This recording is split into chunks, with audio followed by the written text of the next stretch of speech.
ఒక black mailer Ramana అనే అతడు ఒక జర్నలిస్టు కాని జర్నలిస్టుగా పేరు వేసుకొని రవిప్రకాష్ అనే సీనియర్ జర్నలిస్టు ఆయన అడిగినది సహాయం చేయలేదని, బ్లాక్మెయిల్ చేస్తే ఒప్పుకోలేదని ఆయన మీద నేను మంత్రిగా ఉన్నప్పుడు 2013-14లో కర్నూలు ప్రాంతంలో దాడి చేయటం జరిగింది. తర్వాత ఆయన కేసు పెట్టడం, మరి ఆయన కాళ్ళు పట్టుకునేది వీడియోలో చూడొచ్చు మీరు, కాళ్ళు పట్టుకొని క్షమించనటం, ఆయన క్షమించటం.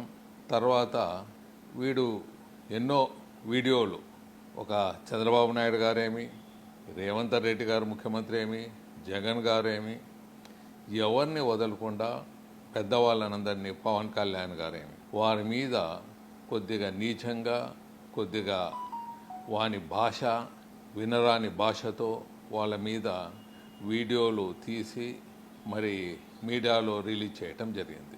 మరి ఇవన్నీ ప్రజల్లో పోవటం, వీడేదో పెద్ద మొనగాడు అనుకోవటం, వీడు చాలా బలమైన వాడు అనుకోవటం ఈ సోషల్ మీడియాలో చూసి మన ముఖ్యంగా మారవయసు సోదరులు అనుకోవటం జరిగింది.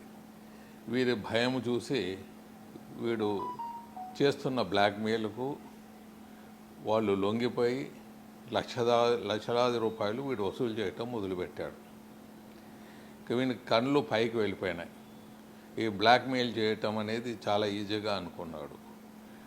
కొన్ని దగ్గరలో 10 సంవత్సరాలుగా ప్రజాశక్తి పేపర్లో నేను పనిచేస్తున్నానని చెప్పటం, అలాగే TV9 ఒక ఎంబ్లంని పెట్టుకొని దాన్ని చూపించి బెదిరించటం.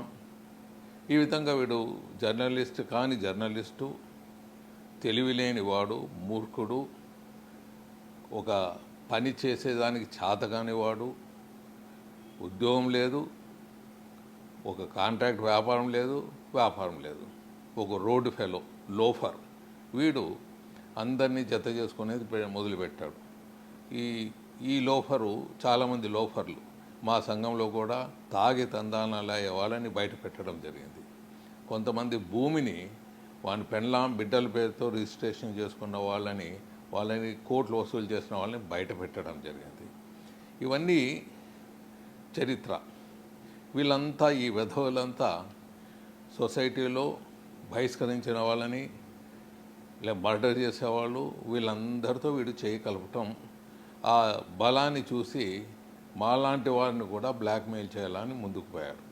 దీంట్లో ఒక సోషల్ మీడియాలో ఒక స్టోరీ క్రియేట్ చేశాడు. ఆ స్టోరీ ఏమంటే, టీజీ వెంకటేష్